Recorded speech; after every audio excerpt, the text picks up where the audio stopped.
The big day has arrived for Jeff Pagels and his team. You guys have 6 packed? I you well, have 4 yeah, and 4 and 2. Okay. As the guides gear up, Pagels tries to conserve much needed energy.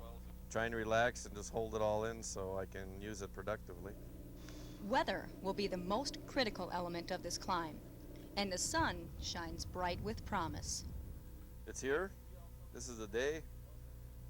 I've been ready to go for 3 hours. Climbing to over 14,000 feet is challenge enough, but imagine strapping on a 75-pound pack and then hitting the mountain. With that, the wait is over. The ascent begins with the first pull. Where's that turtle I was gonna race?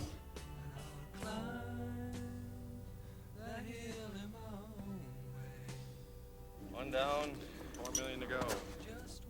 Inch by inch, Pagels paves the way for disabled people everywhere. And as I rise above the tree line and the clouds, I look down. I've seen sights that hardly any disabled people have seen. The climb is going well. I'm pretty psyched right now. We have a system down that's moving right along. The guides are able to leapfrog, setting in pitches of line, and Jeff's moving real well.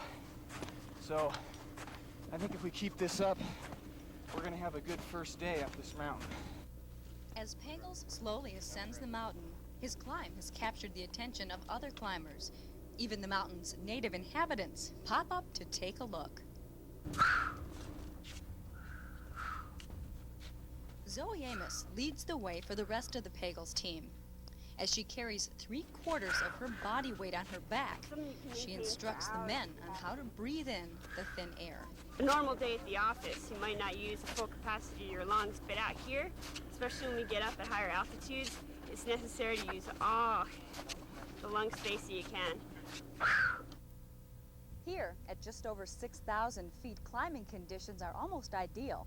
But at the top of the mountain, a cloud cap has formed, and that's not a good sign for climbers. It's called a lenticular cloud, actually created by the mountain itself. And although it's beautiful to look at, what it actually is about 2,000 feet of whipping winds, snow, and ice. And our guides tell us if that is still there when our team reaches that point, they won't be able to reach the summit. Weather changes quickly on Mount Rainier. Within minutes, Pagels and his team are swallowed by a cloud. They must move on through the murky mist, while we are forced to turn back. This is where the television crew stops, and the Pagels team moves onward. A cloud's moved in, creating complete whiteout conditions, and we need to find our way back while we still can. But as we leave, we're reminded of another climber who, just a few weeks ago, right about here, in conditions just like this, was separated from his team. He still hasn't been found. There was a whiteout kind of foggy like this. And up there in the snow, you don't have good markers. This fellow tired, got dropped back, and is still out there somewhere. We haven't found him. The mountain claims several lives each year. There's been 2 deaths so far this spring on it. It's an extreme mountain. Wary that we won't be among those lost climbers, we leave behind a weary but hopeful Jeff Pagels. We got a real steep one coming up, but I'm optimistic we're gonna put a big dent in our altitude before we're down here. Climb that hill